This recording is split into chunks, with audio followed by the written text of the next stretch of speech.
राधे कृष्णा प्रिय मित्रों, आज हम सब मिलकर एक ऐसी अनुभूति को साझा करेंगे जो हमारे जीवन के सबसे गहरे प्रश्नों में से एक है। हम दिन रात भक्ति करते हैं, किसी का बुरा नहीं सोचते, किसी को दुख नहीं देते, फिर भी हमारे जीवन में कष्ट और गृह क्लेश क्यों आते हैं? मित्रों, यह प्रश्न हर साधक के मन में उठता है। जब कोई पूरी निष्ठा और प्रेम से भगवान का स्मरण करता है, फिर भी जीवन में कठिनाइयां आती हैं तो मन व्याकुल हो उठता है। परंतु यही वह क्षण होता है जब हमारी भक्ति की असली परीक्षा होती है। आपसे निवेदन है, इस दिव्य वाणी को शांत मन से सुने और कमेंट में राधे कृष्णा लिखकर अपनी भक्ति का भाव प्रकट करें। भक्ति और कष्ट का संबंध। भक्ति का अर्थ यह नहीं कि हमारे जीवन से सारे दुख समाप्त हो जाएंगे। भक्ति का अर्थ है हम दुख के बीच भी भगवान को पकड़कर रखें। जब हम भक्ति करते हैं तब भगवान हमें अपने और निकट लाने के लिए हमारी जीवन नौका को कभी कभी तूफानों से गुजारते हैं। जिस प्रकार सोने को तपाकर ही शुद्ध बनाया जाता है, उसी प्रकार भक्त का हृदय भी कष्टों में तपकर और अधिक निर्मल होता है। यह कष्ट हमारे विरुद्ध नहीं, बल्कि हमारे भीतर छिपी हुई शक्ति को जागृत करने के लिए होते हैं। गृह क्लेश क्यों? कभी कभी हमें लगता है कि सब ठीक कर रहे हैं, फिर भी घर में कलह है। इसका कारण यह है कि प्रत्येक आत्मा अपने अपने कर्मों के बंधन में बंधी हुई है। हमारे चारों ओर जो लोग हैं, पति, पत्नी, माता, पिता, संतान, वे सब हमारे पूर्व जन्म के कर्मों के साथ जुड़े हुए हैं। गृह क्लेश वास्तव में हमारे कर्मों का दर्पण है। यह हमें यह दिखाता है कि अभी भी भीतर कहीं अहंकार, अपेक्षा या आसक्ति छिपी हुई है। जब हम इसे पहचानते हैं और भगवान के चरणों में समर्पित कर देते हैं, तभी शांति का मार्ग खुलता है।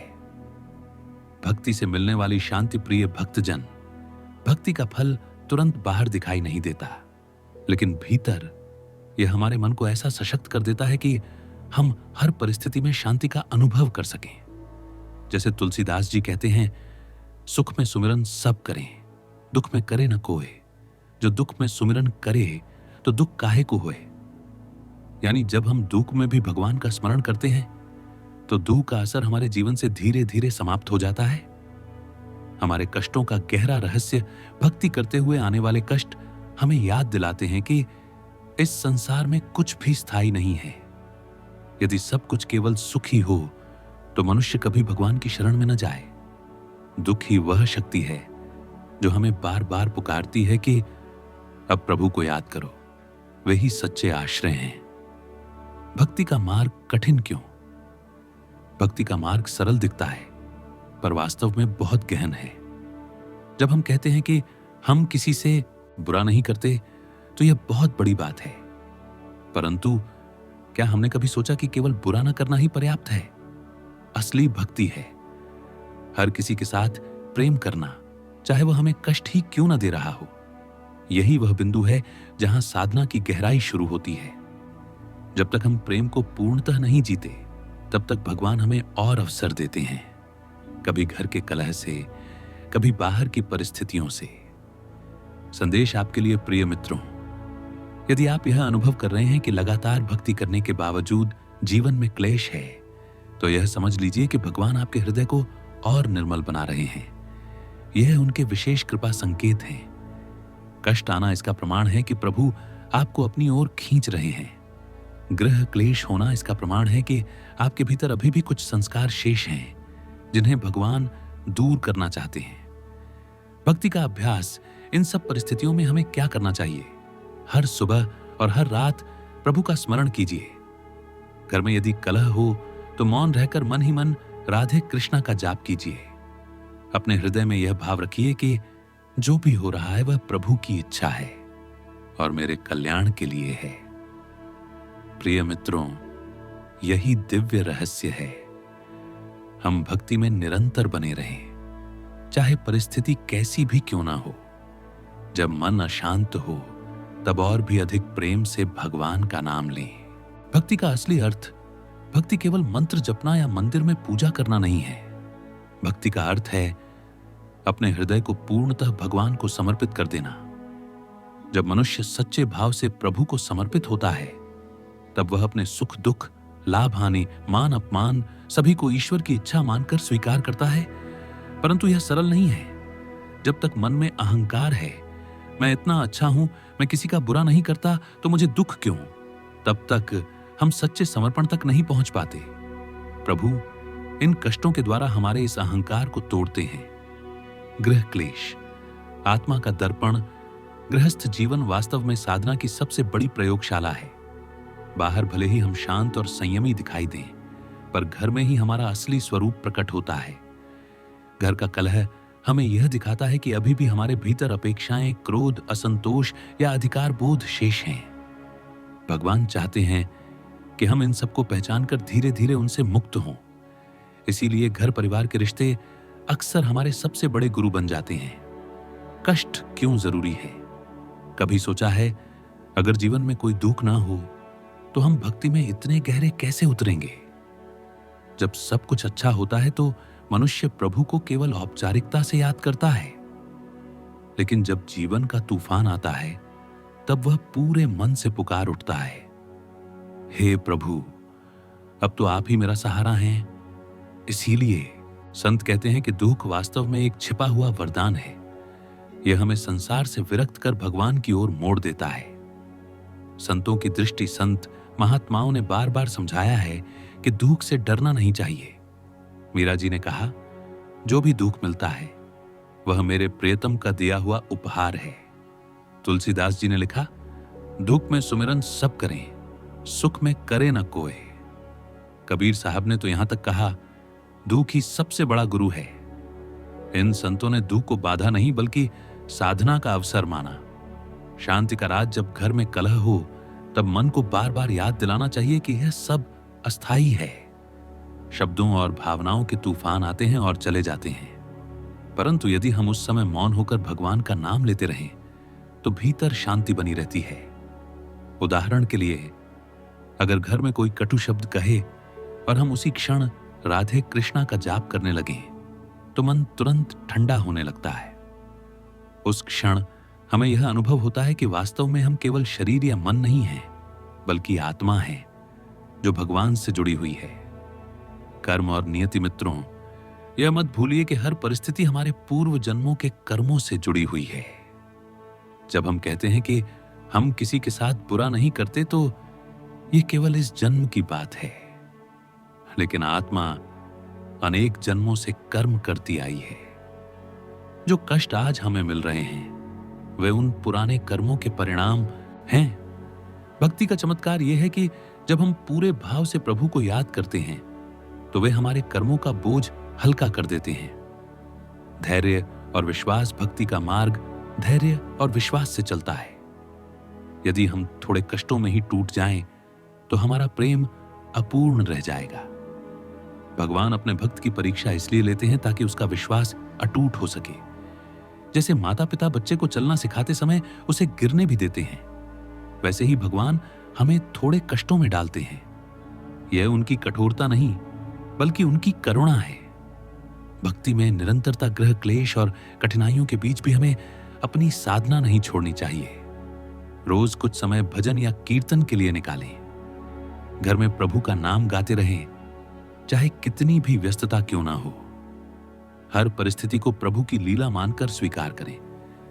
जब हम यह अभ्यास करते हैं तो धीरे धीरे मन शांत होने लगता है और घर का वातावरण भी बदल जाता है। अंतर मन की साधना सबसे बड़ी साधना है, मन को नियंत्रित करना। जब घर में कलह हो तब अपने भीतर झांकिए और देखिए कि किस कारण से आप विचलित हो रहे हैं। उस भाव को प्रभु के चरणों में समर्पित कर दीजिए।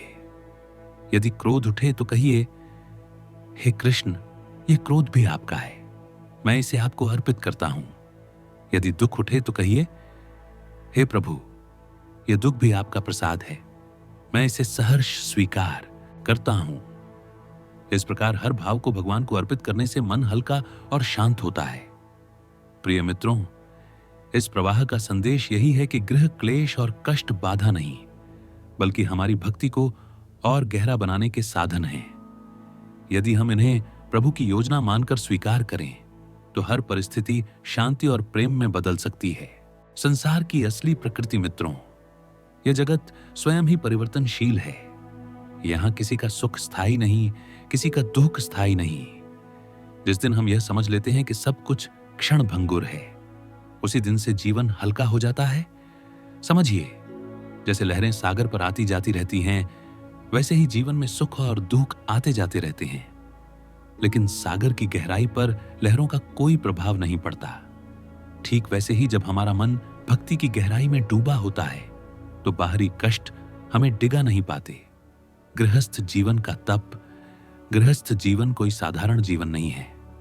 यह स्वयं में एक तपस्या है। बाहर साधु संत जंगल में जाकर ध्यान लगाते हैं, परंतु गृहस्थ को तो संसार के बीच ही साधना करनी होती है। सोचिए, परिवार के बीच, रिश्तों के बीच, जिम्मेदारियों और कर्तव्यों के बीच जब हम भगवान का नाम लेते हैं, तब यह भक्ति और भी पवित्र हो जाती है, क्योंकि यह कठिन है, इसलिए इसका फल भी महान है। क्लेश का अर्थ, गृह क्लेश केवल झगड़े या तकरार नहीं होते, यह हमारी आत्मा को आईना दिखाने का माध्यम होते हैं। जब कोई हमारे विपरीत बोलता है, तो हमारे भीतर कौन सा भाव उठता है? क्रोध, दुख या फिर धैर्य और करुणा? यही क्षण हमें बताता है कि हमारी साधना कहां तक पहुंची है। अगर हम हर बार उत्तेजित हो जाते हैं, तो यह संकेत है कि हमें और गहराई में जाना है। अगर हम मौन और शांत रहकर भगवान का स्मरण कर लेते हैं, तो समझिए हम परीक्षा में सफल हुए। संतुलन का मार्ग, प्रिय मित्रों, जीवन केवल भक्ति या केवल कर्म से नहीं चलता। हमें दोनों का संतुलन साधना पड़ता है। भक्ति हमें भीतर से शक्ति देती है, कर्म हमें बाहर के संसार में जिम्मेदार बनाता है। जब यह दोनों एक साथ चलते हैं, तभी शांति और संतुलन का मार्ग खुलता है। प्रभु की परीक्षा कभी कभी लगता है कि भगवान हमें बार बार क्यों परखते हैं। उत्तर सरल है, प्रभु अपने प्रिय भक्त को और निखारना चाहते हैं। जैसे शिक्षक परीक्षा लिए बिना छात्र को आगे नहीं बढ़ाता, वैसे ही भगवान बिना परीक्षा के हमें आध्यात्मिक उन्नति नहीं देते। हर कष्ट एक अदृश्य प्रश्न पत्र है। जब हम उसे भक्ति और धैर्य से हल कर लेते हैं, तब प्रभु हमें अपने और निकट कर लेते हैं। दुख को अवसर मानिए। अगर जीवन में दुख है, तो उसे बोझ न समझें, उसे अवसर मानिए। दुख हमें प्रभु को पुकारने का अवसर देता है। दुख हमें संसार की अस्थिरता का अनुभव कराता है। दुख हमें भीतर से मजबूत बनाता है। जैसे बीज मिट्टी में दबकर अंधकार और दबाव सहकर अंकुरित होता है, वैसे ही आत्मा भी दुख सहकर प्रभु की ओर खिलती है। प्रेम का विस्तार भक्ति का सबसे बड़ा रूप है। प्रेम। अगर हम केवल यह कहें कि मैं किसी के साथ बुरा नहीं करता, तो यह आधा मार्ग है।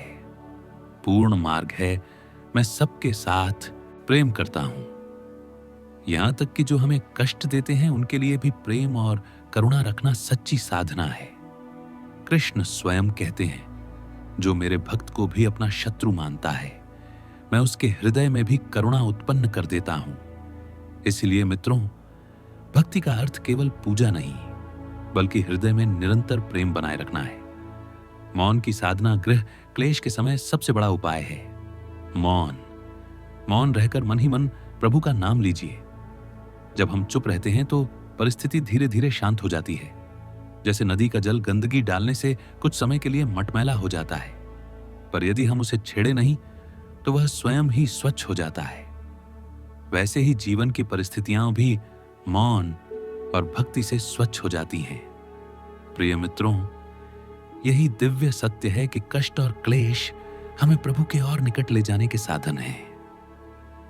यदि हम उन्हें शत्रु न मानकर शिक्षक माने, तो जीवन की हर कठिनाई हमें शांति और प्रेम की ओर ले जाएगी। जीवन के मार्ग पर चलते हुए जब हम भक्ति में डूबते हैं, तब एक प्रश्न बार बार उठता है, क्या केवल भक्ति से ही शांति मिलती है, या हमें अपने विचारों और कर्मों में भी बदलाव करना चाहिए? यह प्रश्न अत्यंत महत्वपूर्ण है, क्योंकि केवल पूजा पाठ करने से नहीं, बल्कि जीवन के हर क्षण में भगवान को जीने से ही वास्तविक शांति का अनुभव होता है। आप सभी से निवेदन है कि इस दिव्य प्रवाह को शांत मन से पढ़ें और कमेंट में राधे कृष्णा लिखकर अपने हृदय का भाव साझा करें। मन की भूमिका। भक्ति का सबसे बड़ा शत्रु हमारा अपना अशांत मन है।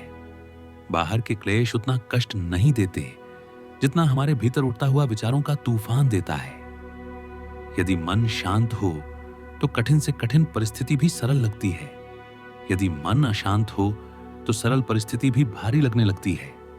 इसीलिए भक्ति का सबसे बड़ा लक्ष्य है मन को भगवान के चरणों में स्थिर कर देना। जब मन कृष्ण में स्थिर हो जाता है तब कोई भी बाहरी क्लेश हमें विचलित नहीं कर सकता। घर को मंदिर बनाना गृहस्थ जीवन का रहस्य यही है कि हम अपने घर को भी एक मंदिर बना सकते हैं। सुबह उठकर दीपक जलाइए और घर में भजन की ध्वनि गूंजाइए। हर काम करते समय भगवान का नाम लीजिए। रसोई बनाते समय भोजन को भोग मानकर पकाइए। जब घर का हर कोना प्रभु के नाम से गूंजता है तो धीरे धीरे ग्रह क्लेश मिटने लगते हैं, क्योंकि जहां भगवान का नाम है वहां कलह टिक ही नहीं सकता। सहनशीलता का महत्व प्रिय मित्रों जीवन में शांति पाने का सबसे बड़ा साधन है सहनशीलता।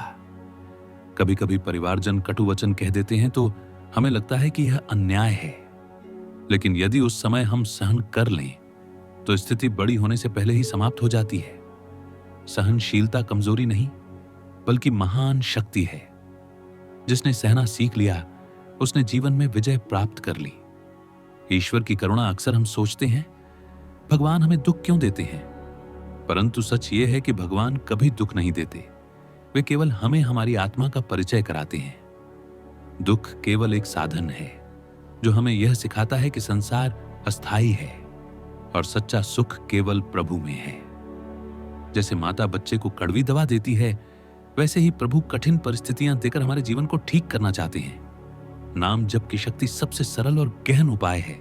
नाम जप। जब भी मन विचलित हो, जब भी घर में क्लेश बढ़े, तो बस मन ही मन राधे कृष्णा का जाप कीजिए।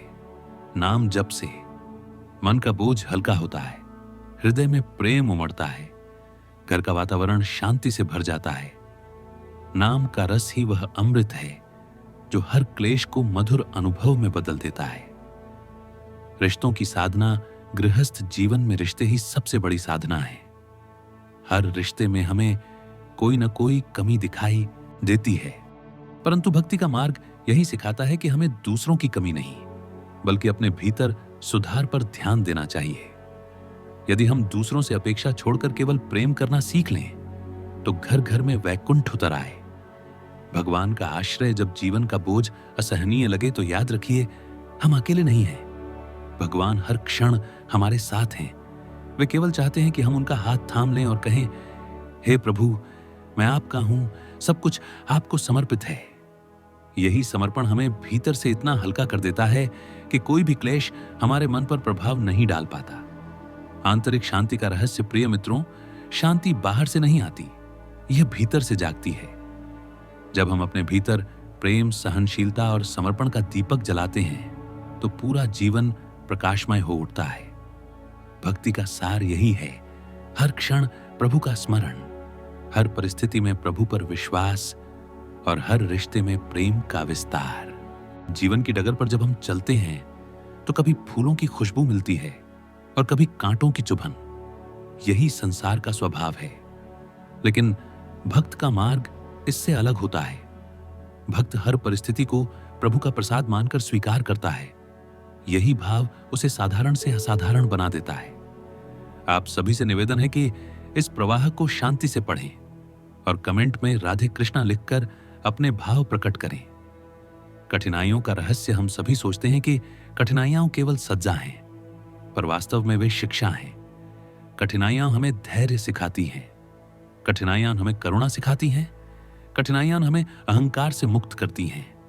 यदि सब कुछ हमारी इच्छा के अनुसार होता रहे तो आत्मा सोई रहती है, लेकिन विपरीत परिस्थितियां उसे जगाती हैं और ईश्वर की ओर मोड़ देती है। भक्ति और विनम्रता भक्ति का पहला नियम है। विनम्रता। जब तक हम अपने को महान समझते हैं तब तक प्रभु तक नहीं पहुंच सकते। गृह क्लेश अक्सर हमारे भीतर छिपे हुए अहंकार को तोड़ने के लिए आते हैं। जब कोई हमें अपमानित करता है और हम मौन रहकर प्रभु का नाम लेते हैं, तब हमारे भीतर वास्तविक विनम्रता का जन्म होता है। मौन का चमत्कार। प्रिय मित्रों, कभी ध्यान दिया है कि कलह तभी बढ़ता है जब दोनों पक्ष बोलते हैं। यदि एक मौन हो जाए तो विवाद यहीं समाप्त हो जाता है। मौन कोई कमजोरी नहीं बल्कि गहरी शक्ति है। जब हम मौन रहते हैं और मन ही मन राधे कृष्णा जपते हैं तो परिस्थिति अपने आप ठंडी पड़ जाती है। ईश्वर का खेल, यह संसार एक रंगमंच है और हम सब पात्र हैं। हमारे जीवन की हर परिस्थिति उस लीला का हिस्सा है। यदि घर में कलह है तो समझ लीजिए कि यह भी उसी खेल का एक दृश्य है। हमें केवल यह देखना है कि इस दृश्य में हमारी भूमिका क्या है। क्या हम क्रोध करेंगे या प्रेम और धैर्य का प्रदर्शन करेंगे।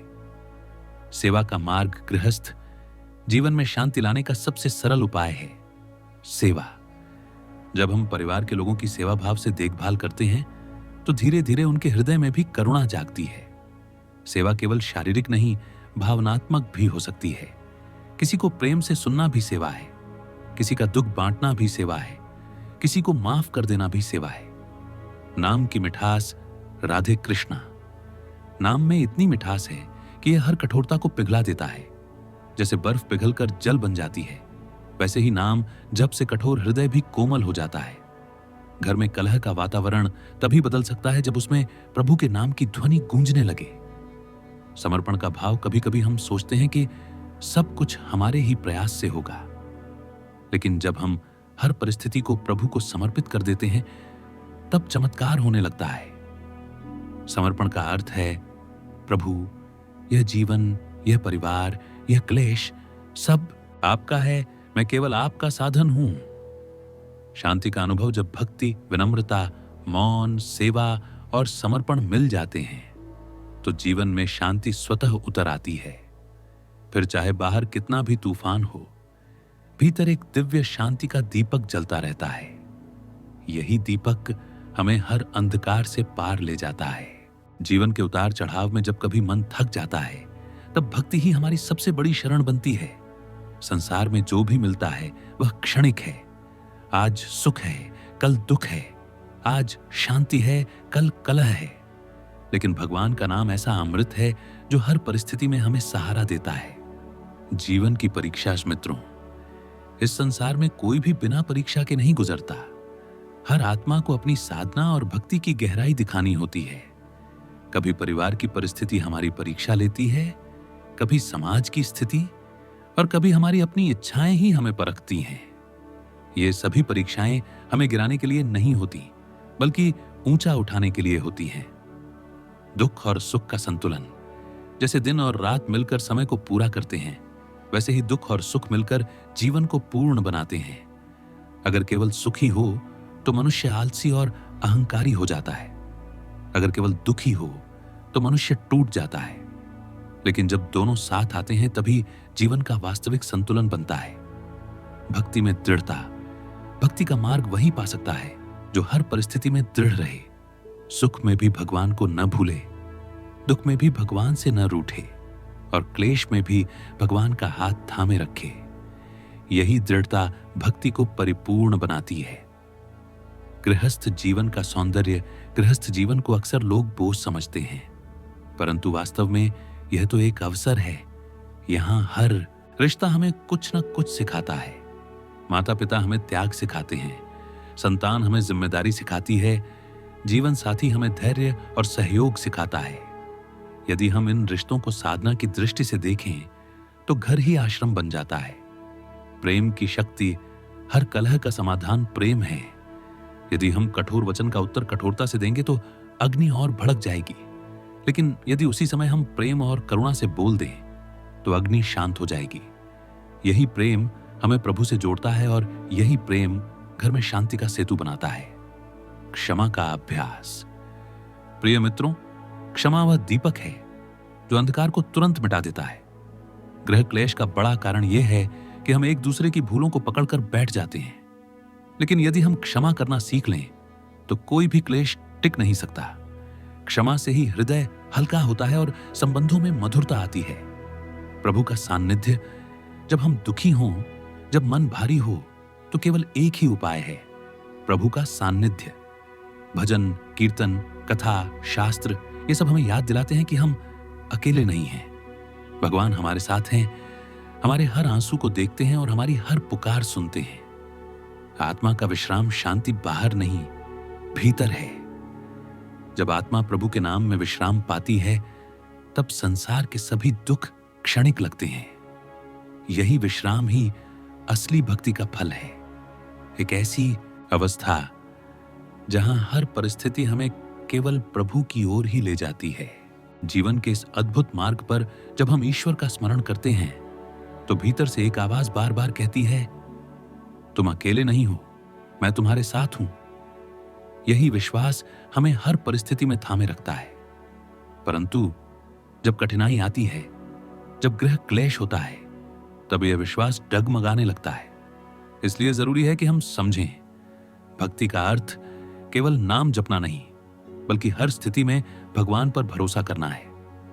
परिस्थिति से भागना नहीं, समझना। प्रिय मित्रों, जब घर में क्लेश होता है तो हम अक्सर सोचते हैं कि इससे भाग जाए या इसे बदल दें।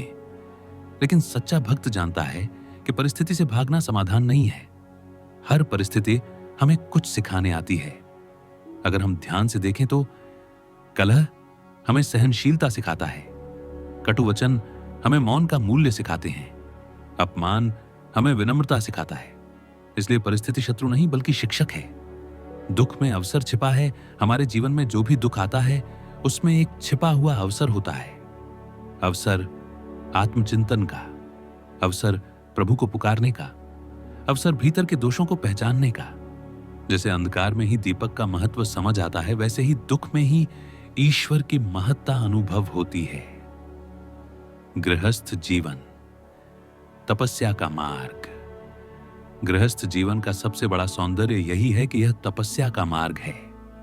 साधु संत जंगल में जाकर साधना करते हैं, पर गृहस्थ को संसार के बीच ही साधना करनी होती है। रिश्तों, जिम्मेदारियों और इच्छाओं के बीच भी यदि कोई ईश्वर का नाम लेता है, तो उसकी भक्ति अद्वितीय हो जाती है।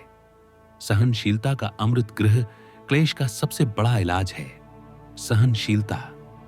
यदि हम हर बात पर प्रतिक्रिया देंगे तो क्लेश और बढ़ेगा, लेकिन यदि हम सह लें तो परिस्थिति शांत हो जाएगी। सहनशीलता कमजोरी नहीं है, बल्कि आत्मबल का प्रतीक है। जो सह सकता है वही महान है। नाम जप की निरंतरता। प्रिय मित्रों, सबसे सरल साधना है नाम जप।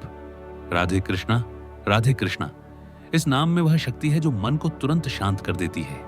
जब क्रोध आए तो नाम जपिए, जब दुख आए तो नाम जपिए, जब घर में कलह हो तब मौन रहकर नाम जपिए। नाम जप से वातावरण बदलता है, संबंध बदलते हैं और हृदय में अमृत का रस भर जाता है। क्षमा का दीपक। परिवार में सबसे बड़ा कारण क्लेश का यह होता है कि हम दूसरों की गलतियां पकड़ कर रखते हैं। लेकिन क्या कभी सोचा है कि हम भी तो गलतियां करते हैं? अगर हम चाहते हैं कि लोग हमें क्षमा करें, तो हमें भी दूसरों को क्षमा करना सीखना होगा। क्षमा करने से हृदय हल्का होता है और संबंधों में मधुरता आती है। प्रेम का मार्ग भगवान का सबसे बड़ा संदेश है, प्रेम। अगर हम केवल यह सोचें कि मैं किसी के साथ बुरा नहीं करता, तो यह अधूरी साधना है। पूर्ण साधना तब है जब हम सबके साथ प्रेम करें, इवन उन लोगों से भी जो हमें कष्ट पहुंचाते हैं। प्रेम वह शक्ति है जो पत्थर को भी पिघला देती है। अगर घर में प्रेम का वातावरण हो तो कोई भी क्लेश टिक नहीं सकता। मौन की साधना। जब कोई कठोर बोले तो तुरंत उत्तर देने से क्लेश बढ़ेगा, लेकिन यदि हम मौन हो जाएं और भीतर से नाम जपें, तो स्थिति अपने आप शांत हो जाएगी। मौन का अर्थ यह नहीं कि हम दबे हुए हैं, मौन का अर्थ है कि हम भीतर से मजबूत हैं। ईश्वर पर भरोसा। प्रिय मित्रों, कठिनाइयां आती हैं ताकि हम भगवान पर और अधिक भरोसा कर सकें। कभी कभी लगता है कि सब कुछ बिखर रहा है, लेकिन ठीक उसी समय ईश्वर हमें भीतर से संभाल रहे होते हैं। उनका संदेश होता है, डरो मत, मैं हूं। आत्मा की यात्रा। यह जीवन केवल एक पड़ाव है। आत्मा ने अनेक जन्म लिए हैं और आगे भी लेगी। आज जो क्लेश है वह पुराने कर्मों का फल है, लेकिन यदि हम इस जीवन में भक्ति कर लें तो आगे के जन्मों में शांति ही शांति होगी। इसलिए कष्ट को अंत नहीं, बल्कि आत्मा की यात्रा का एक पड़ाव समझना चाहिए। आंतरिक शांति का अनुभव जब हम भक्ति, सहनशीलता, क्षमा, प्रेम और मौन को अपनाते हैं, तो धीरे धीरे भीतर एक दिव्य शांति उतर आती है। फिर चाहे बाहर तूफान हो, भीतर का दीपक बुझता नहीं। यही दीपक हमें हर कठिनाई से पार ले जाता है। भक्ति की इस अनंत धारा में जब हम प्रवाहित होते हैं तो समझ आता है कि कष्ट और क्लेश वास्तव में हमारे मार्ग को रोशन करने वाले दीपक हैं। संसार का हर अनुभव हमें भगवान के और निकट ले जाने के लिए ही आता है। सुख हमें उनका धन्यवाद करना सिखाता है और दुख हमें उनकी शरण में पहुंचा देता है। यही जीवन का गहन रहस्य है। आप सभी से विनम्र निवेदन है कि इस वाणी को शांति से पढ़ें और कमेंट में राधे कृष्णा लिखकर अपने भाव प्रकट करें। दुख का दिव्य स्वरूप। प्रिय मित्रों, जब दुख आता है तो हम व्यथित हो जाते हैं, लेकिन क्या कभी सोचा है कि दुख के बिना भक्ति की गहराई कैसे बनेगी? दुख हमें याद दिलाता है कि यह संसार स्थायी नहीं है। दुख हमें प्रभु के नाम की ओर खींचता है। दुख हमारी आत्मा को विनम्र और पवित्र बनाता है। जैसे सोना अग्नि में तपकर ही चमकता है, वैसे ही आत्मा दुखों से तपकर प्रभु का प्रिय बनती है। गृहस्थ का धर्म, गृहस्थ जीवन केवल जिम्मेदारी नहीं है, बल्कि साधना का एक श्रेष्ठ अवसर है। परिवार के बीच धैर्य रखना साधना है। अपमान सहना और मौन रहना साधना है। हर कार्य को सेवा भाव से करना साधना है। जब हम अपने घर को आश्रम मानकर जीवन जीते हैं, तब गृह क्लेश भी साधना के अवसर बन जाते हैं। नाम का अमृत राधे कृष्णा। नाम में अनंत शक्ति है। यह नाम हृदय को शांति देता है, मन को स्थिर करता है और वातावरण को पवित्र करता है। जब घर में तनाव हो तो नाम जपिए। जब मन व्याकुल हो तो नाम जपिए। जब परिस्थिति कठिन हो तो नाम जपिए। नाम का रस ही आत्मा की सबसे बड़ी औषधि है। क्षमा का वरदान। प्रिय मित्रों, गृह क्लेश का सबसे बड़ा कारण यह है कि हम दूसरों की भूलों को पकड़कर बैठ जाते हैं, लेकिन जब हम क्षमा करते हैं तो हृदय हल्का हो जाता है और वातावरण बदल जाता है। क्षमा केवल दूसरों को नहीं, खुद को भी मुक्त कर देती है। प्रेम की साधना भगवान का सबसे बड़ा संदेश है। प्रेम। सच्ची भक्ति तब है जब हम केवल बुरा न करने तक सीमित न रहें, बल्कि हर किसी से प्रेम करने का अभ्यास करें। जो हमें दुख देते हैं, उनके लिए भी करुणा रखना ही भक्ति की पराकाष्ठा है। मौन का सामर्थ्य। जब शब्द चोट पहुंचाते हैं, तब मौन औषधि बन जाता है। मौन रहकर भीतर से भगवान का नाम जपना ही सबसे बड़ा उपाय है। यह मौन न केवल हमें बचाता है, बल्कि दूसरे के क्रोध को भी शांत कर देता है। ईश्वर का सहारा कभी मत भूलिए कि प्रभु हमेशा हमारे साथ है। वे हमारे हर आंसू को देखते हैं और हर पुकार को सुनते हैं। जब जीवन कठिन लगे तो केवल एक वचन याद रखिए, डरो मत, मैं हूं। यही भगवान का आश्वासन है। आत्मा की विजय। प्रिय मित्रों, ये जीवन क्षणिक है, पर आत्मा शाश्वत है। आज के कष्ट केवल कर्मों का फल है, लेकिन भक्ति से हम इस कर्म बंधन को काट सकते हैं। जब आत्मा प्रभु के नाम में डूब जाती है तो वही उसकी असली विजय है। शांति का दीपक। जब हम भक्ति, क्षमा, प्रेम, मौन और समर्पण को अपना लेते हैं, तब जीवन में एक दिव्य शांति उतर आती है। यह शांति बाहरी नहीं, भीतर की है। यही शांति हमें हर परिस्थिति में स्थिर रखती है और प्रभु के सान्निध्य का अनुभव कराती है।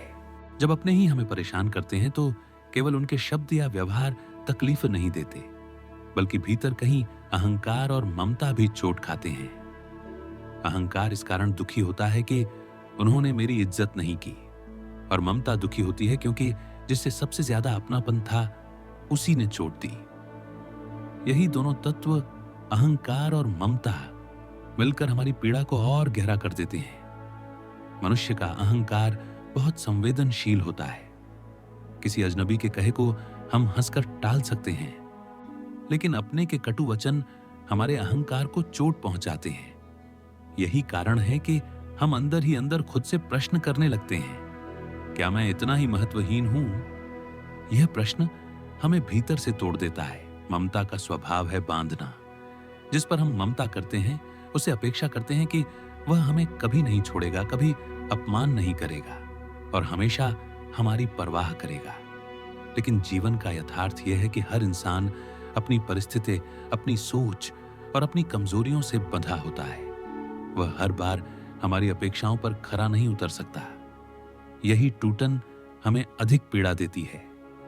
अब प्रश्न है कि इस स्थिति से कैसे निपटा जाए। सबसे पहले समझना होगा कि अहंकार और ममता दोनों ही असंतुलन के कारण मन को भटकाते हैं। यदि हम इनके प्रभाव में निर्णय लेंगे तो केवल रिश्तों में तनाव ही बढ़ेगा। व्यावहारिक रूप से इसका उपाय यही है कि हमें अपने भीतर संतुलन लाना होगा। संतुलन का अर्थ है यह स्वीकार करना कि लोग अपनी अपनी सीमाओं के साथ जीते हैं। उनसे पूर्णता की अपेक्षा करना स्वयं को दुखी करना है। जब हम इस सत्य को स्वीकार करते हैं तो हमारी चोट कुछ हल्की हो जाती है। आइए इसे उदाहरण से समझें। मान लीजिए एक भाई बार बार अपनी बहन की भावनाओं को ठेस पहुंचाता है। बहन को लगता है कि भाई को तो मेरी चिंता करनी चाहिए, लेकिन भाई शायद अपनी कठिनाइयों में उलझा है या उसकी सोच का दायरा सीमित है। अगर बहन हर बार अहंकार और ममता के साथ सोचती है तो उसे लगेगा कि भाई ने उसे जानबूझकर ठेस पहुंचाई। लेकिन यदि वह स्थिति को निष्पक्ष दृष्टि से देखे तो समझ पाएगी कि भाई का व्यवहार उसकी सीमाओं का परिणाम है, न कि उसका जानबूझकर दिया गया अपमान। यही दृष्टि दुख को कम करती है। दूसरा उपाय है संवाद। जब अपने हमें परेशान करें तो चुप रहना कभी कभी सही होता है, लेकिन हमेशा चुप रहना समस्या को और बढ़ा देता है। संवाद का अर्थ है बिना क्रोध और आरोप के अपने मन की बात कह देना। उदाहरण के लिए, तुम्हारी कही बात ने मुझे चोट पहुंचाई। इतना सरल वाक्य भी सामने वाले को सोचने पर मजबूर कर देता है। लेकिन संवाद तभी फलदायी है जब उसमें आरोप ना हो, केवल अनुभव साझा हो। आरोप लगाने से सामने वाला रक्षात्मक हो जाता है और झगड़ा बढ़ जाता है। अनुभव साझा करने से सामने वाले को अपने व्यवहार पर विचार करने का मौका मिलता है। तीसरी बात है दूरी। हर बार हमें यह निर्णय लेना पड़ता है कि किस रिश्ते को कितनी ऊर्जा देनी है। यदि कोई अपने बार बार हमें परेशान करता है और कोई सुधार नहीं होता तो उससे मानसिक दूरी बनाना आवश्यक है। दूरी का अर्थ यह नहीं कि रिश्ता तोड़ दिया जाए, बल्कि केवल उतना ही संपर्क रखा जाए जितना आवश्यक हो। इससे हमारा मन भी सुरक्षित रहता है और सामने वाला भी धीरे धीरे यह महसूस करता है कि उसका व्यवहार संबंधों को कमजोर कर रहा है। अब आते हैं आत्मबल पर। जब अपनों की चोट हमें भीतर से हिला देती है तब आत्मबल ही हमें संभालता है। आत्मबल का स्रोत बाहरी लोग नहीं, बल्कि स्वयं का मन है। आत्मबल बढ़ाने का सबसे बड़ा उपाय है आध्यात्मिकता। चाहे प्रार्थना हो, ध्यान हो या भक्ति, ये सब मन को यह सिखाते हैं कि असली सहारा भीतर से आता है, बाहर से नहीं। ध्यान का अभ्यास इस संदर्भ में विशेष उपयोगी है। जब हम प्रतिदिन कुछ समय शांति में बैठकर अपने विचारों को देखते हैं दर्शक, तो धीरे धीरे यह समझ आने लगता है कि हमारे भीतर जो भाव उठते हैं वे स्थायी नहीं हैं। जैसे लहरें आती हैं और चली जाती हैं, वैसे ही भाव भी आते हैं और चले जाते हैं। यह समझ हमें अपनों की चोट को अस्थायी मानने की शक्ति देती है। इसके अलावा जीवन का एक बड़ा सत्य है, हर व्यक्ति अपनी यात्रा में व्यस्त है। कभी कभी अपने हमें इसलिए परेशान करते हैं क्योंकि वे स्वयं अपनी समस्याओं से जूझ रहे होते हैं। वे अपनी निराशा या क्रोध हमारे ऊपर निकाल देते हैं। यदि हम इसे समझ पाएं तो उनके व्यवहार से उतना आहत नहीं होंगे। यहां एक और दृष्टि उपयोगी है, करुणा की दृष्टि। जब हम यह सोचते हैं कि शायद सामने वाला भी दुखी है, इसलिए ऐसा कर रहा है, तो हमारे भीतर की कटुता कम हो जाती है। यह दृष्टि हमें झगड़े से ऊपर उठाकर समाधान की ओर ले जाती है। अब थोड़ा व्यावहारिक जीवन से जुड़कर देखें। मान लीजिए किसी परिवार में अक्सर झगड़े होते हैं। माता पिता अपने बच्चों को ताने देते हैं, भाई बहन आपस में कटु वचन बोलते हैं। ऐसी स्थिति में यदि एक व्यक्ति भी धैर्य और करुणा से काम ले तो धीरे धीरे माहौल बदल सकता है। यह आसान नहीं है, लेकिन असंभव भी नहीं। एक व्यक्ति की स्थिरता पूरे परिवार को संतुलन की ओर ले जा सकती है। इसी तरह कार्य क्षेत्र में भी जब अपने सहयोगी ही हमें परेशान करते हैं, तब सबसे जरूरी है व्यावसायिक दृष्टिकोण रखना। हमें यह समझना होगा कि हर जगह हर कोई हमें पसंद नहीं करेगा। यदि हम हर बार व्यक्तिगत रूप से आहत होंगे तो काम प्रभावित होगा। इसलिए व्यावसायिक माहौल में अपनों की परेशानियां झेलते समय भी ध्यान काम पर रखना ही सबसे बड़ा उपाय है। इस सब के बीच एक और शिक्षा है। जीवन में हर अनुभव हमें कुछ ना कुछ सिखाने के लिए आता है। जब अपने परेशान करते हैं तो यह हमें आत्मनियंत्रण, धैर्य और करुणा सिखाता है। यह अनुभव हमें मजबूत बनाता है। यदि यह अनुभव न हो तो हम कभी अपनी सहनशीलता का मूल्य नहीं जान पाते। धीरे धीरे यह समझ भी आती है कि हमें हर किसी से स्वीकृति की आवश्यकता नहीं है। यदि हमारे 10 रिश्तेदार हैं और उनमें से 2 हमें समझते नहीं हैं, तो इसका अर्थ यह नहीं कि हम गलत हैं। इसका अर्थ केवल इतना है कि उनके दृष्टिकोण अलग हैं। जब हम यह स्वीकार कर लेते हैं कि हर कोई हमें समझे, यह संभव नहीं है, तब हमारे मन की अपेक्षाएं कम हो जाती हैं और दुख भी कम हो जाता है। अंत में यह भी याद रखना चाहिए कि समय बहुत बड़ी औषधि है। आज अपने द्वारा दी गई चोट गहरी लगती है, लेकिन समय के साथ वह हल्की पड़ जाती है। यदि हम उस चोट को बार बार याद करके जीवित रखते हैं तो वह लंबे समय तक हमें सताती रहेगी। लेकिन यदि हम उसे छोड़ दें और अपने जीवन की ओर बढ़ें तो समय धीरे धीरे उस घाव को भर देता है। इसलिए बुद्धिमानी यही है कि अपनों की परेशानी को जीवन का हिस्सा मानकर उससे सीखें, न कि उसमें उलझे रहें। जीवन की राह लंबी है और उस पर हमें धैर्य, करुणा और आत्मबल के साथ आगे बढ़ना है। जब अपने हमें परेशान करते हैं तो उस समय आलोचना और कटु वचन अक्सर हमारी सबसे बड़ी परीक्षा बन जाते हैं। आलोचना यदि बाहरी लोग करें तो हम उसे सीख के रूप में ले सकते हैं, लेकिन जब वही काम अपने करते हैं तो हमारे भीतर भावनात्मक तूफान खड़ा हो जाता है। ऐसा क्यों होता है? इसका कारण है कि अपने से हम केवल सहयोग और सहानुभूति की अपेक्षा रखते हैं, आलोचना की नहीं। जब अपेक्षा टूटती है तो मन को लगता है कि अपने भी शत्रु हो गए हैं, लेकिन यदि हम गहराई से देखें तो अपनों की आलोचना ही हमारे आत्मविकास का सबसे बड़ा साधन बन सकती है। हर आलोचना में सच्चाई हो यह आवश्यक नहीं, लेकिन हर आलोचना में सीख छिपी होती है। पहला कदम यह है कि हमें आलोचना को व्यक्तिगत हमला मानने के बजाय उसे एक दृष्टिकोण मानना चाहिए।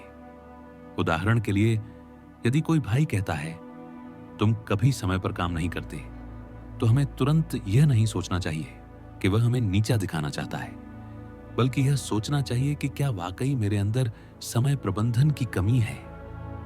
यदि हां, तो यह आलोचना सुधार का अवसर है। दूसरा कदम यह है कि हमें आलोचना और कटु वचन के बीच फर्क समझना होगा। आलोचना का उद्देश्य सुधार हो सकता है, जबकि कटु वचन का उद्देश्य केवल चोट पहुंचाना होता है। लेकिन दिलचस्प बात यह है कि कभी कभी कटु वचन भी हमें सुधार की दिशा दिखा देते हैं। मान लीजिए, परिवार का कोई सदस्य क्रोध में कह देता है, तुम्हें किसी की परवाह नहीं है। यह कटु वचन है, लेकिन यदि हम इसे शांत मन से देखें तो सोच सकते हैं कि क्या वास्तव में मैं दूसरों की भावनाओं को कम महत्व देता हूं? यदि हां, तो यह सुधार का बिंदु है। यदि नहीं, तो इसे अनदेखा कर सकते हैं। तीसरा कदम यह है कि हमें आलोचना को स्वीकारने के लिए आंतरिक शक्ति विकसित करनी होगी। यह शक्ति आती है आत्मविश्वास से। यदि हम अपने गुण और दोष को जानते हैं तो किसी की आलोचना हमें उतनी गहरी चोट नहीं पहुंचाती। हम सोचते हैं, हां, यह मेरी कमी है, इसे सुधारना होगा, या फिर यह मेरे लिए सही नहीं है, इसीलिए इसे छोड़ देना चाहिए। यहां आत्मनिरीक्षण महत्वपूर्ण है। प्रतिदिन कुछ समय अपने आप से ईमानदारी से प्रश्न कीजिए, क्या मैंने आज किसी को अनावश्यक रूप से दुखी किया? क्या मैंने किसी की बात को अनसुना कर दिया? क्या मैंने अपना समय व्यर्थ किया? ऐसे प्रश्न हमें अपने भीतर झांकने का अवसर देते हैं। जब हम स्वयं अपनी आलोचना करते हैं तो दूसरों की आलोचना हमें उतनी कष्टप्रद नहीं लगती। चौथा कदम है धैर्य। आलोचना सुनते समय क्रोध सबसे बड़ी बाधा है। यदि हम तुरंत क्रोधित होकर प्रतिक्रिया देते हैं तो आलोचना का लाभ समाप्त हो जाता है और संबंध और बिगड़ जाते हैं। लेकिन यदि हम धैर्यपूर्वक सुने तो भले ही सामने वाला कठोर शब्द कहे, हम उसमें से उपयोगी तत्व निकाल सकते हैं। पांचवा कदम है संवाद। यदि अपने हमें कठोर शब्द कहते हैं और हमें लगता है कि यह गलत है, तो हमें विनम्रता से कहना चाहिए, आपकी बात मैंने सुनी, लेकिन यह मेरे लिए सही नहीं है। ऐसा कहने से हम अपनी बात भी स्पष्ट कर देते हैं और झगड़े से भी बच जाते हैं। अब यह भी समझना जरूरी है कि कभी कभी अपनों की आलोचना केवल उनके मन का बोझ होती है। वे अपने अंदर की निराशा या क्रोध हमारे ऊपर निकालते हैं। ऐसी स्थिति में हमें यह सोचना चाहिए कि सामने वाला भी इंसान है, उसकी भी कमजोरियां हैं। यह सोच हमें करुणा की ओर ले जाती है। यहां एक महत्वपूर्ण अभ्यास है, आलोचना को संदेश की तरह देखना। जैसे कोई हमें चिट्ठी भेजे और हम उसमें से उपयोगी जानकारी रख लें और बाकी फेंक दें, वैसे ही आलोचना में से सही बातें ले लीजिए और गलत बातें छोड़ दीजिए।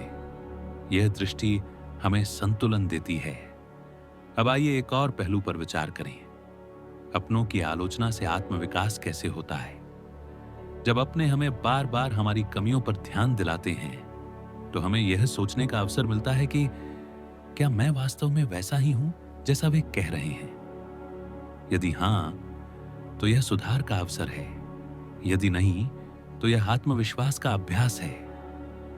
उदाहरण के लिए, यदि परिवार का कोई सदस्य हमेशा कहता है कि तुम बहुत आलसी हो, तो हमें यह देखना चाहिए कि क्या वास्तव में आलस्य मेरी कमजोरी है? यदि है, तो इसे सुधारना चाहिए। यदि नहीं, तो इस आलोचना को केवल एक दृष्टिकोण मानकर छोड़ देना चाहिए। आलोचना को आत्मविकास का साधन बनाने का एक और तरीका है, उसे प्रेरणा में बदलना। यदि कोई कहता है कि तुम सफल नहीं हो सकते, तो इसे चुनौती की तरह स्वीकार कीजिए। यह सोचिए कि मैं अपने प्रयास से साबित करूंगा कि मैं सफल हो सकता हूं। यह दृष्टि नकारात्मक शब्दों को सकारात्मक ऊर्जा में बदल देती है। अब थोड़ा आध्यात्मिक दृष्टिकोण से देखें। शास्त्रों में कहा गया है कि आलोचना करने वाला व्यक्ति हमारे लिए छिपा हुआ गुरु है, क्योंकि वह हमें हमारी कमियों का आईना दिखाता है। अब थोड़ा आध्यात्मिक दृष्टिकोण से देखें। शास्त्रों में कहा गया है कि आलोचना करने वाला व्यक्ति हमारे लिए छिपा हुआ गुरु है, क्योंकि वह हमें हमारी कमियों का आईना दिखाता है। यदि हम इसे स्वीकार कर लें, तो आलोचक भी हमारे जीवन में उपयोगी बन जाता है। महात्मा कबीर ने कहा था, निंदक नियरे राखिए आंगन कुटी छवाए। अर्थात आलोचक को पास रखिए, क्योंकि वह हमें बार बार हमारी कमियों की याद दिलाता है और हमें सुधार की ओर ले जाता है। इस दृष्टि से देखें तो अपनों की आलोचना हमें और मजबूत बना सकती है। अब व्यावहारिक जीवन में इसे कैसे लागू करें? जब भी अपने आलोचना करें, तुरंत प्रतिक्रिया देने के बजाय चुपचाप सुने। भीतर से सोचिए कि इसमें कितनी सच्चाई है। यदि सच्चाई है तो सुधार कीजिए, यदि नहीं है तो छोड़ दीजिए। आलोचना को अवसर मानिए, अपमान नहीं। यह अभ्यास धीरे धीरे हमारे जीवन को संतुलित कर देता है। अंततः यह समझ आना चाहिए कि अपनों की आलोचना जीवन का हिस्सा है। इससे डरने की जरूरत नहीं, बल्कि इसे आत्मविकास का साधन बनाना चाहिए। जब हम इस दृष्टि से आलोचना को देखते हैं, तो वह हमें चोट नहीं पहुंचाती, बल्कि हमें ऊंचा उठाती है। जब अपने केवल आलोचना तक सीमित न रहें, बल्कि जानबूझकर हमें नीचे दिखाने की कोशिश करें या हमारे खिलाफ षड्यंत्र रचें, तब स्थिति और कठिन हो जाती है। यह केवल शब्दों का वार नहीं रहता, बल्कि हमारे आत्मविश्वास, प्रतिष्ठा और कभी-कभी जीवन की दिशा पर भी असर डालता है। इस समय मानसिक संतुलन बनाए रखना सबसे बड़ी चुनौती होती है। सबसे पहले समझना आवश्यक है कि षड्यंत्र या बदनामी की कोशिश प्रायः ईर्ष्या से जन्म लेती है। जब कोई हमारे भीतर वह गुण या उपलब्धि देखता है जो उसके पास नहीं है, तो कभी-कभी उसका अहंकार उसे यह स्वीकारने नहीं देता। नतीजा यह होता है कि वह हमें नीचा दिखाने की कोशिश करता है। यह स्वभाव नया नहीं है। इतिहास गवाह है कि बड़े से बड़े संतों और महापुरुषों को भी अपने ही लोगों से विरोध और षड्यंत्र झेलना पड़ा है। ऐसे समय में सबसे बड़ा खतरा यह होता है कि हम आवेश में आकर पलटवार कर दें। पलटवार क्षणिक संतोष देता है, लेकिन लंबे समय में संबंधों को और अधिक बिगाड़ देता है। इसलिए पहला उपाय यही है कि तुरंत प्रतिक्रिया न दी जाए। भीतर से यह सोचना चाहिए कि सामने वाले का व्यवहार उसकी समस्या है, मेरी नहीं। अब प्रश्न उठता है, क्या हमें चुपचाप अन्याय सहना चाहिए? इसका उत्तर है नहीं। चुप रहना तभी तक उचित है जब तक सामने वाला केवल शब्दों या तानों तक सीमित हो। लेकिन यदि वह हमारे काम, सम्मान या अवसर को हानि पहुंचाने लगे तो आत्मसम्मान की रक्षा करना जरूरी है। अंतर केवल इतना है कि प्रतिक्रिया आवेश में नहीं बल्कि विवेक के साथ होनी चाहिए। व्यावहारिक दृष्टिकोण से इसका उपाय है तथ्यों पर टिके रहना। जब कोई हमारे बारे में गलत बातें फैलाए तो हमें भावनाओं में बहने के बजाय सच्चाई को प्रस्तुत करना चाहिए। उदाहरण के लिए, यदि कार्यस्थल पर कोई हमारा नाम खराब करने की कोशिश करता है तो हमें अपने काम की गुणवत्ता और परिणामों के जरिए जवाब देना चाहिए। काम स्वयं हमारा बचाव करता है। एक और उपाय है आत्मविश्वास का कवच। यदि हमें अपने गुणों और कर्मों पर भरोसा है तो दूसरों के षड्यंत्र हमें भीतर से नहीं तोड़ पाते। आत्मविश्वास का अर्थ यह नहीं कि हम दूसरों की बात को अनदेखा कर दें, बल्कि यह कि हम अपने मूल्य को जानते हों।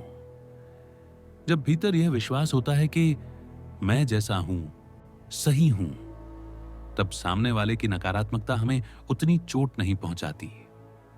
अब आध्यात्मिक दृष्टिकोण से देखें तो यह स्थिति भी एक परीक्षा है। जब कोई हमें जानबूझकर नीचा दिखाता है तब वास्तव में यह हमारे धैर्य और संयम की कसौटी है। यदि हम टूट जाएं तो सामने वाला सफल हो जाता है, लेकिन यदि हम शांत और दृढ़ बने रहें तो उसकी नकारात्मकता अंततः उसी पर लौटती है। शास्त्रों में कहा गया है कि दुष्ट का हथियार अंततः उसी को चोट पहुंचाता है। यहां एक और बिंदु समझना जरूरी है। हर षड्यंत्र या बदनामी का असर केवल उतना ही होता है जितना हम उसे स्वीकार करते हैं। यदि हम भीतर से विचलित न हों तो धीरे धीरे समय भी सामने वाले की सच्चाई उजागर कर देता है। समय सबसे बड़ा न्यायाधीश है। अब व्यावहारिक जीवन में इसे कैसे अपनाएं? यदि परिवार में कोई सदस्य लगातार हमें नीचा दिखाता है तो उससे बहस में पड़ने के बजाय दूरी बनाएं। जितना हो सके उसकी बातों को महत्व न दें। यदि कार्यस्थल पर षड्यंत्र हो तो अपने काम को और बेहतर बनाएं और सच्चाई को सही माध्यम से सामने लाएं। यदि समाज में बदनामी की कोशिश हो तो अपने चरित्र और आचरण से ही जवाब दीजिए। इन तीनों स्तरों पर एक ही सिद्धांत काम करता है। अपने कर्म और सत्य को मजबूत बनाइए। झूठ और षड्यंत्र क्षणिक होते हैं, लेकिन सत्य और कर्म स्थायी होते हैं। इस समय एक और अभ्यास मददगार होता है, आत्मसंवाद। जब कोई हमें बार बार नीचा दिखाने की कोशिश करता है तो हमारे भीतर संदेह उठता है, क्या सचमुच मैं उतना अच्छा नहीं हूं? यही संदेह हमें सबसे ज्यादा कमजोर करता है। इसे दूर करने का उपाय है प्रतिदिन अपने आप से सकारात्मक संवाद करना। जैसे, मैं ईमानदारी से प्रयास कर रहा हूं, मेरी मेहनत व्यर्थ नहीं जाएगी, सत्य की जीत अवश्य होगी। ये वाक्य हमारे मन में शक्ति भरते हैं। अब इस बात को भी समझना चाहिए कि हर षड्यंत्र का सामना अकेले नहीं करना पड़ता। कभी कभी हमें विश्वास पात्र लोगों से सहयोग लेना चाहिए। मित्र, परिवार का कोई दूसरा सदस्य या कार्यस्थल का कोई विश्वसनीय सहयोगी हमें मानसिक सहारा दे सकता है। अकेले बोझ उठाने की तुलना में साझा करना हमेशा हल्का कर देता है। यहां एक और पहलू है, क्षमा का। जब अपने हमें बार बार चोट पहुंचाते हैं तब मन में क्रोध भरना स्वाभाविक है, लेकिन क्रोध हमें अंदर से खाता है। यदि हम सामने वाले को क्षमा कर दें तो वास्तव में हम अपने मन को मुक्त करते हैं। क्षमा का अर्थ यह नहीं कि हम भूल जाएं या उसे सही मान लें, बल्कि यह कि हम अपने भीतर के बोझ को छोड़ दें। जीवन में कई बार ऐसा होता है कि वही लोग जो कभी हमारे खिलाफ षड्यंत्र रचते हैं, समय के साथ बदल जाते हैं। जब उन्हें अपने कर्मों का परिणाम मिलता है तब वे स्वयं समझते हैं। यदि उस समय हमने मन में करुणा रखी हो तो संबंध भी सुधर सकते हैं। इसलिए जहां तक संभव हो दिल में करुणा और क्षमा का भाव बनाए रखना बुद्धिमानी है। अंततः यह स्पष्ट है कि जब अपने जानबूझकर हमें परेशान करें या नीचा दिखाएं तो सबसे बड़ा उपाय है आत्मबल धैर्य और सत्य पर टिके रहना। यह स्थिति कठिन है, लेकिन यह हमें मजबूत भी बनाती है। यह हमें सिखाती है कि असली सहारा बाहर से नहीं, भीतर से आता है। और जब भीतर का सहारा मजबूत होता है तो कोई भी षड्यंत्र हमें लंबे समय तक डिगा नहीं सकता। जब अपने द्वारा दी गई पीड़ा असहनीय लगने लगती है, तब मनुष्य के सामने सबसे बड़ी चुनौती यही होती है कि वह टूटे नहीं। यह वह अवस्था है जहां आंसू, मौन और भीतर की तड़प शब्दों से बड़ी हो जाती है। ऐसे क्षणों में केवल दो ही रास्ते होते हैं, या तो हम इस दर्द के बोझ तले दबकर हार मान लें, या फिर इस पीड़ा को साधना में बदल दें। जीवन का गहरा सत्य यही है कि हर पीड़ा हमें भीतर से जागृत करने आई है। जब अपने हमें धोखा देते हैं, ताने देते हैं या हमारा अपमान करते हैं, तो वह हमें यह याद दिलाने का अवसर है कि असली शक्ति दूसरों पर निर्भर रहने में नहीं, बल्कि अपने भीतर की रोशनी को पहचानने में है। यही वह जगह है जहां आध्यात्मिक साधना सबसे बड़ा सहारा बनती है। जब मन कहता है अब सहन नहीं होता, तब साधना कहती है ये तुम्हारी शक्ति की परीक्षा है। साधना का अर्थ केवल मंत्र जप या ध्यान नहीं है, बल्कि यह है कि हम अपने विचारों को शांति दें, अपने भीतर की ऊर्जा को संभालें और जीवन की दिशा को सकारात्मक बनाएं। ध्यान की शक्ति को समझें। जब भी भीतर दर्द का तूफान उठे, कुछ समय शांत बैठकर केवल अपने श्वास को देखिए। धीरे धीरे भीतर का शोर कम होगा और एक आंतरिक स्थिरता महसूस होगी। यही स्थिरता हमें वह ताकत देती है कि अपनों की दी हुई पीड़ा भी हमें तोड़ न पाए। इसके साथ साथ भक्ति का मार्ग सबसे सरल और सबसे गहरा उपाय है। जब इंसान अपने प्रियजनों से ठगा हुआ महसूस करता है, तब ईश्वर के प्रेम में डूबना ही उसे सहारा देता है। भक्ति का अर्थ है, हे प्रभु, जब सबने साथ छोड़ दिया तब भी तुम मेरे साथ हो। यह भाव हमें असीम शांति और साहस देता है। यदि हम इतिहास और संतों के जीवन पर नजर डालें, तो पाएंगे कि लगभग हर महापुरुष को अपने ही लोगों से विरोध सहना पड़ा। भगवान राम को वनवास अपने ही परिवार से मिला। भगवान कृष्ण को बार बार अपनों के षड्यंत्र का सामना करना पड़ा। मीरा को अपने ही परिवार से विरोध मिला, लेकिन उन्होंने इन सबको ईश्वर भक्ति और आत्मबल से साधना का हिस्सा बना लिया। यही दृष्टि हमें भी अपनानी होगी। अब प्रश्न है, इस दर्द को शक्ति में कैसे बदला जाए? पहला कदम है स्वीकृति। जब हम पीड़ा को स्वीकार लेते हैं, तभी उसे बदल पाते हैं। अस्वीकार करने से केवल आंतरिक संघर्ष बढ़ता है। दूसरा कदम है साधना। प्रार्थना, ध्यान, नाम जप, ये सब भीतर की अग्नि को शांत करते हैं। तीसरा कदम है कर्म। अपने दर्द को केवल भीतर दबाकर न रखें, बल्कि उसे प्रेरणा बनाकर जीवन में सकारात्मक कर्म की ओर लगाएं। उदाहरण के लिए, यदि परिवार का कोई सदस्य बार बार हमें नीचा दिखाता है, तो हम उसके कटु शब्दों से टूटने के बजाय यह संकल्प कर सकते हैं कि मैं अपने जीवन में कुछ ऐसा करूंगा कि मेरी पहचान मेरे कर्म से होगी, न कि उनके शब्दों से। यही दृष्टि दर्द को ऊर्जा में बदल देती है। यह भी याद रखना चाहिए कि अपनों की दी हुई चोट अस्थायी है, लेकिन उससे निकली हुई सीख स्थायी हो सकती है। यदि हम हर चोट को एक शिक्षा की तरह लें, तो धीरे धीरे हमारा व्यक्तित्व और मजबूत होता जाएगा। अब अंतिम और सबसे गहरी बात, क्षमा। क्षमा केवल सामने वाले के लिए नहीं, बल्कि अपने लिए है। जब हम अपनों को क्षमा करते हैं, तो वास्तव में हम अपने हृदय को हल्का करते हैं। बिना क्षमा के मन का बोझ लगातार हमें दबाता रहता है, लेकिन क्षमा कर देने पर हम स्वतंत्र हो जाते हैं। यह क्षमा तभी संभव है जब हम यह मान लें कि हर इंसान अपनी सीमाओं से बंधा है। जिसने हमें चोट दी, उसने अपनी परिस्थिति और अज्ञानता से प्रभावित होकर ऐसा किया। यह सोच हमारे भीतर करुणा जगाती है, और करुणा ही क्षमा को जन्म देती है।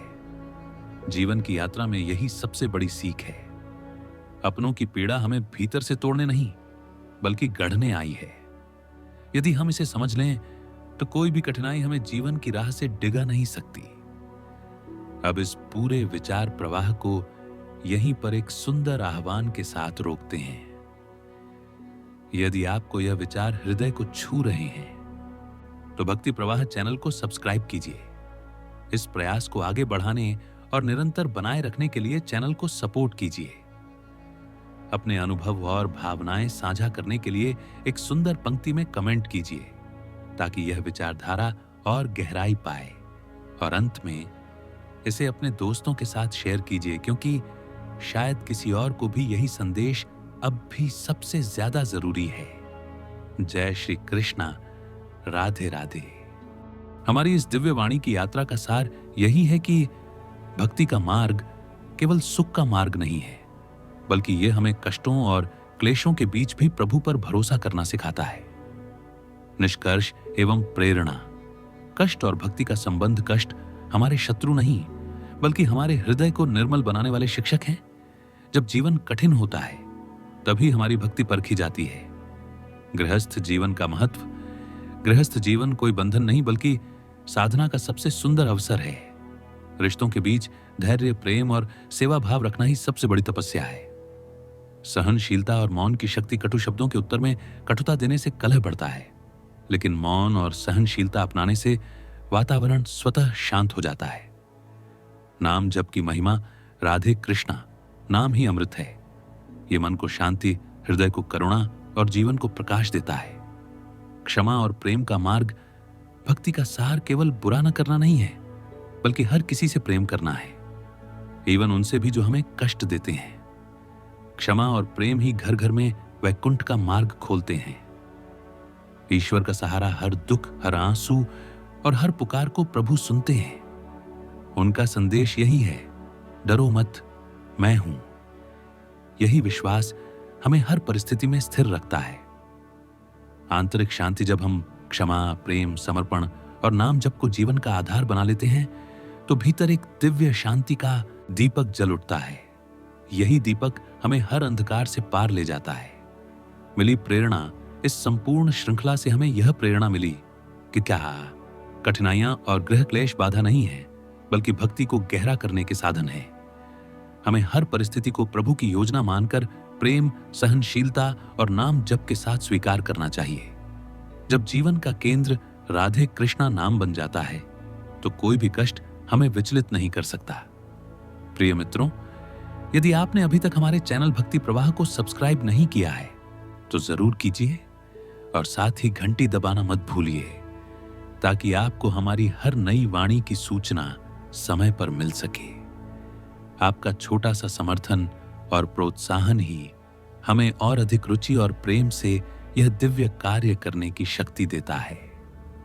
जय श्री कृष्णा। राधे राधे।